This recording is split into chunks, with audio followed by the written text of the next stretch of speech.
semuanya. Assalamualaikum warahmatullahi wabarakatuh. Perkenalkan, nama saya Tira Syarifalina sebagai moderator dari kelompok 5. Di sini kelompok 5 akan mempresentasikan tentang jurnalistik dasar. Terus di dalam materi kali ini tuh yang pertama itu ada tentang pengertian jurnalistik, ruang lingkup jurnalistik, medium jurnalistik, elemen jurnalistik, produk jurnalistik, nilai berita dan jenisnya, lalu bahasa Indonesia dan ragam jurnalistik, teknik menulis berita, dan yang terakhir ada kode etik. Assalamualaikum warahmatullahi wabarakatuh. Perkenalkan, saya Ari Faisal Tamini dari kelompok 5. Nah, di sini saya bakal menjelaskan materi tentang pengertian jurnalistik. Apa sih itu pengertian jurnalistik?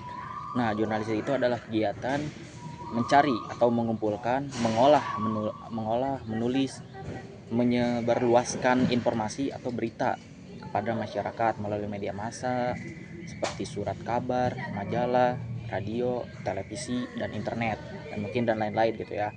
Nah, kenapa sih tujuan utama jurnalistik itu apa sih?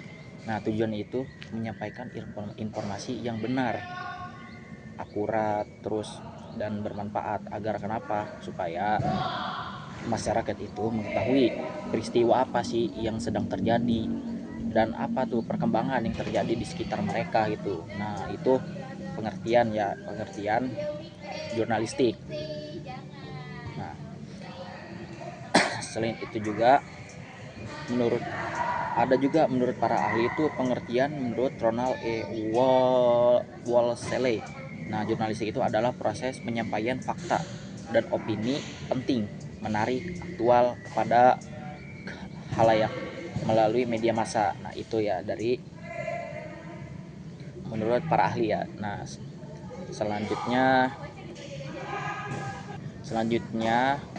saya bakal menjelaskan materi tentang ruang lingkup jurnalistik. Nah, apa sih itu ruang lingkup jurnalistik? Itu mencakup seluruh kegiatan yang berkaitan dengan proses pemberitaan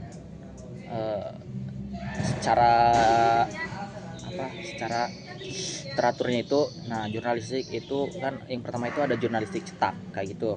Nah, kegiatan jurnalistik cetak itu melalui media cetak seperti surat kabar, tabloid, majalah, atau koran gitu. Itu kan tadi ada yang di pengertian gitu ya. Nah, yang kedua itu jurnalistik elektronik. Apa sih jurnalistik elektronik? Itu meliputi radio, televisi, terus apalagi itu yang menyampaikan berita dalam bentuk suara atau gambar bergerak gitu ya. Itu ya termasuk ya radio sama televisi. Yang ketiga itu jurnalistik online atau digital. Nah, kegiatan jurnalistik itu melalui media daring atau internet seperti di portal berita, media sosial, dan blog, atau banyak lah kalian bisa cari kalau di online itu kayak di internet lah, media-media banyak kan ya. Itu. Yang keempat itu bidang kegiatan jurnalistik. Pas itu yang pertama itu ada peliputan berita atau reporting. Jadi kita tuh sebelum membuat berita, misalnya kita reporting dulu misalnya ke orang ini siapa nih, apa penyebabnya kita harus memasangkan 5H1W ya, itu penting. Nah, yang kedua itu penulisan berita dalam artikel atau writing, kita menulis dulu. Setelah menulis, terus yang ketiga baru kita menyunting berita atau editing. Jadi kita setelah wawancarai, terus writing, menulis, habis itu kita diedit, nah editing. Terus yang keempat itu penyiaran atau publikasi berita. Setelah itu semuanya selesai, kita dipublikasi. Nah, yang terakhir itu fotografi atau videografi ya. Nah, setelah itu bisa juga dalam videografi kan, karena udah dibuat semua tuh kayak dari segi ininya artikel atau apa. Nah, kita bisa langsung dibuat jadi berita. Nah, mungkin cukup sekian dari saya ya penjelasan yang tadi, dan mungkin akan dilanjutkan ke pemateri selanjutnya. Terima kasih. Baik, selanjutnya yaitu medium jurnalistik, yaitu alat penyampai pesan. Media adalah sarana untuk menyampaikan informasi kepada publik. Terdiri dari yang pertama ada media tradisional, contohnya seperti surat kabar, radio, dan televisi. Yang kedua ada media massa, contohnya menjangkau halayak luas. Yang ketiga ada media baru berbasis digital dan internet. seperti portal berita dan media sosial. Yang keempat, media konvergenerasi, yaitu gabungan berbagai bentuk media dalam satu platform. Fungsi jurnalistik yaitu menurut Ebbon 1961, yang pertama ada to inform, memberi informasi tentang peristiwa dan fakta. Yang kedua to interpret, menjelaskan makna dan konteks berita. Yang ketiga to guide, memberi masyarakat melalui pandangan atau opini. Yang keempat ada to entertain, yaitu menghibur pembaca dengan konten ringan dan menarik. Intinya, jurnalistik berfungsi untuk memberitahu, menjelaskan, membimbing, dan menghibur melalui berbagai jenis media. Baik, selanjutnya terima kasih. Assalamualaikum warahmatullahi wabarakatuh. Nama saya Muhammad Rizky Dayat. Di sini saya akan menjelaskan tentang materi elemen jurnalistik. Apa itu elemen jurnalistik? Elemen jurnalistik adalah komponen dasar yang menjadi pedoman bagi jurnalis dalam mengumpulkan, menulis, dan menyajikan berita agar informasi yang disampaikan akurat, berimbang, dan dapat dipercaya. Berikut elemen-elemen jurnalistik menurut prinsip umum, termasuk pandangan Bill Kovac dan Tom Rosenstiel dalam The Element of Journalism. Yang pertama ada kebenaran atau truth. Kebenaran ini tujuan utamanya adalah jurnalistik menyampaikan kebenaran kepada publik, bukan sekedar fakta mentah, tetapi fakta yang telah diverifikasi. Yang kedua ada loyalitas kepada warga atau loyalty to citizen. Ini tuh jurnalis harus berpihak pada kepentingan publik, bukan kepentingan pribadi atau pengiklan atau pihak tertentu. Yang ketiga ada verifikasi. Yang verifikasi ini setiap informasi harus melalui proses pemeriksaan dan pengecekan fakta sebelum dipublikasi. Baik, di sini saya akan menjelaskan produk utama jurnalistik, yaitu news, views, dan feature. Untuk pertama yaitu news, berupa laporan faktual dan aktual yang disusun berdasarkan prinsip 5W1H, yaitu what, apa yang terjadi, who, siapa yang terlibat, when, kapan terjadi, where, di mana kejadiannya, why, mengapa terjadi, dan how, bagaimana prosesnya. Tujuannya yaitu untuk memberitahu publik secara cepat dan akurat. Yang kedua yaitu views, opini dan pandangan, berisi analisis opini atau sudut pandang penulis terhadap isu tertentu. Bisa berupa editorial, kolom opini, dan esai reflektif. Tujuannya mengajak berpikir, membuka diskusi, atau memengaruhi opini publik. Yang ketiga yaitu feature, kisah ringan namun mendalam, mengangkat cerita yang human interest, inspiratif dan unik. Gaya penulisan lebih naratif dan deskriptif, tidak selalu terikat waktu namun tetap relevan dan informatif.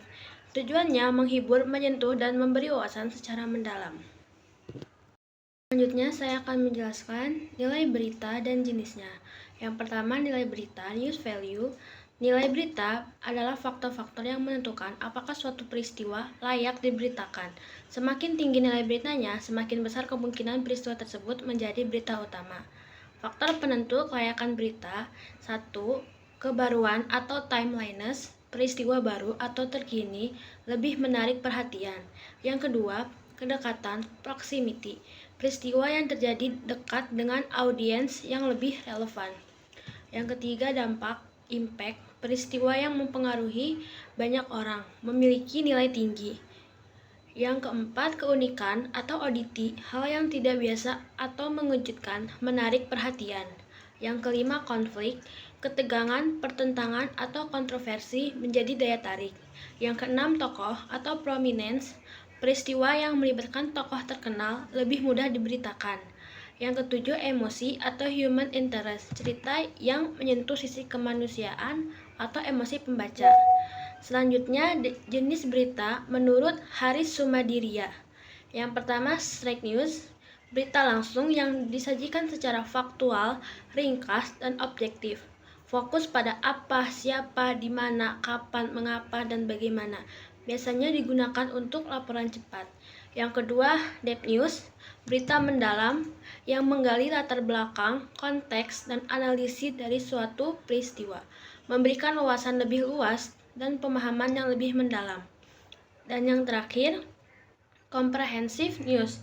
Berita komprehensif yang menyajikan informasi secara menyeluruh, mencakup berbagai sudut pandang, data pendukung, dan dampak dari peristiwa.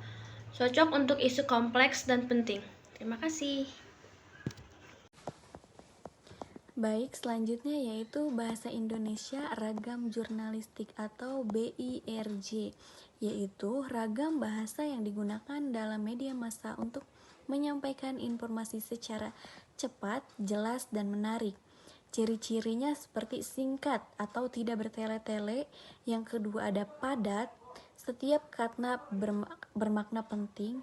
Yang ketiga yaitu jelas atau mudah dipahami. Yang keempat, menarik atau mampu menarik perhatian. Yang kelima, komunikatif sesuai dengan logika komunikasi. Ada pula kesalahan umumnya, yaitu yang pertama, morfologis atau bentuk kata. Dari mensosialisasikan menjadi mensosialisasi. Yang kedua ada penasehat jadi penasihat. Yang ketiga ada diperbaiki menjadi diperbaiki.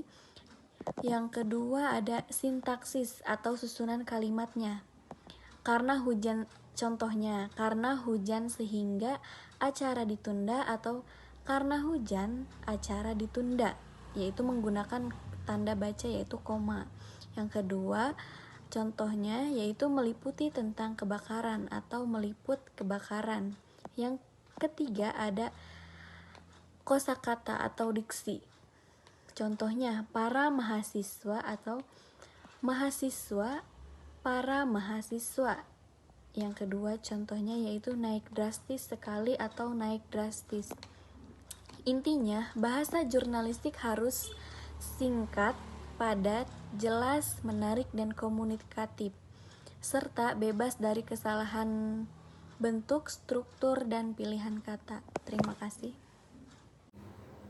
Di sini saya akan memaparkan tentang teknik menulis berita.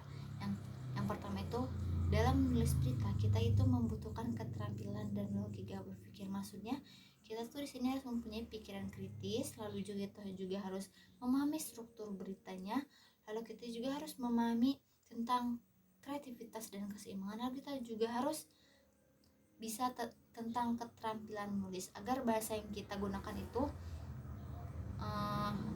dapat dipahami oleh khalayak. Lalu kita juga harus membuat berita dengan menarik perhatian khalayak. Maksudnya tuh kita harus membuat berita yang memang dengan judul yang sangat menarik agar si pembaca itu mau membaca beritanya. Lalu berita juga harus bersifat aktual, faktual, dan mampu mengunggah emosi pembaca. Maksudnya tuh aktual ini sebuah konten yang kita sajikan itu harus terkini dan relevan dengan waktu pembacanya atau informasi itu tidak basi atau sudah lewat masanya. Lalu faktual mengharuskan isi tulisan itu pada kenyataan, data konkret, bukti, dan kejadian nyata yang diverifikasi. Lalu mampu mengunggah emosi para pembaca. Maksudnya itu tujuannya tuh agar si pembaca itu mempunyai rasa emosional, baik itu empati, marah, membuat pembaca terhubung, senang, penasaran, atau terkejut, yang membuat pembaca itu mau nih membaca berita ini. Terima kasih.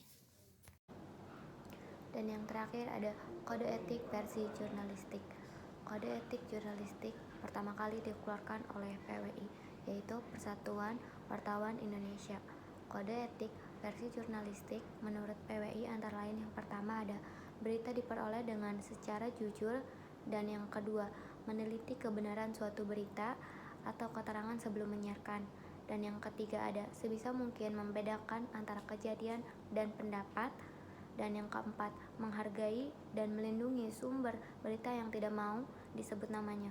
Wartawan tidak boleh memberitahu di mana ia mendapatkan berita tersebut jika sumbernya ingin dirahasiakan, dan yang kelima tidak memberitakan keterangan yang diberikan secara off the record, dan yang keenam ada dengan jujur menyebut sumber dalam mengutip berita atau tulisan dari suatu surat kabar atau penerbitan untuk kesetiakawanan profesi.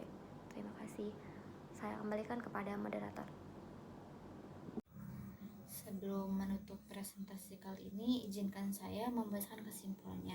Jurnalistik merupakan ilmu sekaligus keterampilan yang menuntut kejujuran, ketelitian, dan tanggung jawab. Jurnalistik tidak hanya menyampaikan sebuah berita, tapi juga menjaga kepercayaan publik melalui kebenaran dan etika profesional. Dengan memahami dasar-dasar jurnalistik, mahasiswa diharapkan mampu menjadi komunikator yang kritis, berintegritas, dan objektif. Mungkin itu saja yang dapat saya dan teman-teman saya sampaikan. Kurang lebihnya mohon maaf. Wassalamualaikum warahmatullahi wabarakatuh.